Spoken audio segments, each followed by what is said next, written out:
So you've just been broken up with. What should you do now?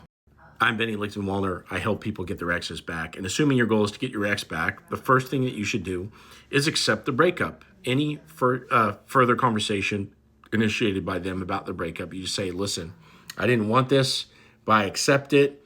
And, it is what it is. Let me know if you change your mind.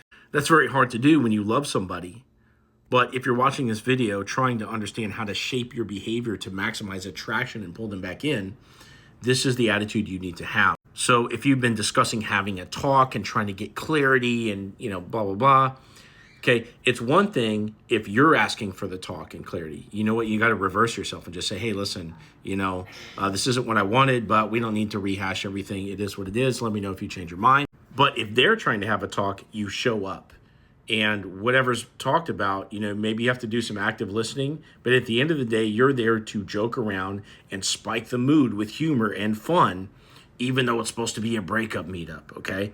You have to set this precedent that when they're around you, they're going to have fun, even though you just broke up and you're supposed to be sad and mad. It's like, no, you're setting the tone. Now, the next thing that you need to do is pull away and let them initiate all contact, all of it. Stop watching their stories. Stop talking to their friends and family. Don't proactively do anything. Write them a letter, whatever. Like, you're done trying once they broke up with you, okay? You pull away. You let them initiate all forms of contact. Now, you absolutely can respond to them, and you should. You should not ignore them. And you don't want to be getting into any fights or anything like that. And if they don't initiate contact with you, you're going to stay in no contact for a period of months. And the time frame varies depending on your ex's attachment style and how long you've been together as a couple. But you are going into a period of trench warfare. Who's going to starve each other out of their respective trench, aka not talking? Who's going to buckle first, okay? In your absence, they will miss you. They will get curious about what you're up to. They will kind of start to forget about the problems a little bit. And you're scared that, they're just going to forget about you. But actually, you're building up novelty in your absence, and this will help you later to get them back. Now, give it a couple weeks before you start posting to your social media, like things that make it seem like you're moving on.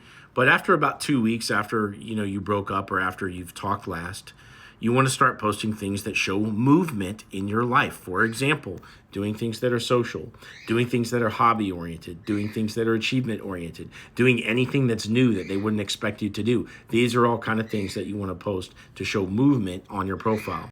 Don't block them. Don't do anything other than maybe mute them from coming into your feed, and let them see you.